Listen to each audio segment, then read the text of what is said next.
For 13 years, a ghost haunted the airwaves. A sound so distinct, so persistent, it earned a chilling nickname: the woodpecker. It was a rhythmic, sharp tapping that seemed to come from nowhere and everywhere at once. Imagine turning on your radio expecting music or news, and instead, you hear this relentless tap. Tap, tapping, drowning everything out. This wasn't just a minor annoyance. It was a global phenomenon that began in 1976 and didn't cease until 1989. This mysterious signal was unbelievably powerful. We're talking about a broadcast strong enough to interfere with commercial air traffic control, disrupt amateur radio operators worldwide, and even jam critical emergency frequencies. Pilots flying over the Atlantic would suddenly lose contact. First responders trying to coordinate a rescue would find their channels filled with static and that incessant tapping.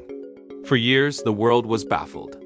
Intelligence agencies from every major country scrambled to pinpoint the source, but it remained a frustrating and frankly frightening enigma. What kind of technology could cast such a wide net of disruption? And more importantly, who was behind it and what was their purpose? The breakthrough came with the dawn of satellite imagery. The eyes in the sky finally located the source, and what they found was straight out of a Cold War spy thriller. Hidden deep within the dense, isolated forests near Chernobyl, in the Ukrainian SSR, stood a structure of incomprehensible scale. It was the Duga radar array, a skeletal titan of rusted steel. This thing was gargantuan, a metallic monster looming over the trees. To give you a sense of its size, imagine a structure as tall as a 40-story skyscraper stretching out for nearly 700 meters. That's the length of 7 football fields laid end to end.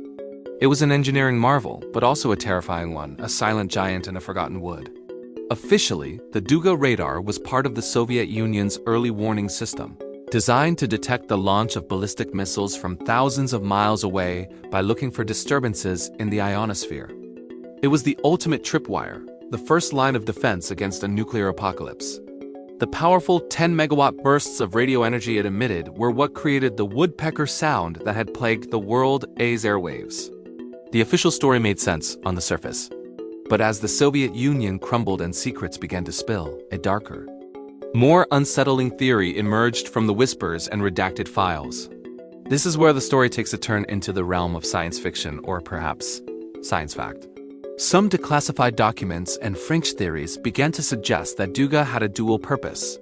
What if its primary function wasn't just to detect missiles, but to influence human beings on a mass scale? This theory proposed that the Duga array was a gigantic weapon of psychotronic warfare. The idea was that by broadcasting specific low-frequency waves, the woodpecker signal could resonate with the electrical activity of the human brain. The alleged goal? To induce changes in mood, behavior, and even thought patterns over entire populations. Could a radio signal make a city feel anxious, lethargic, or even aggressive?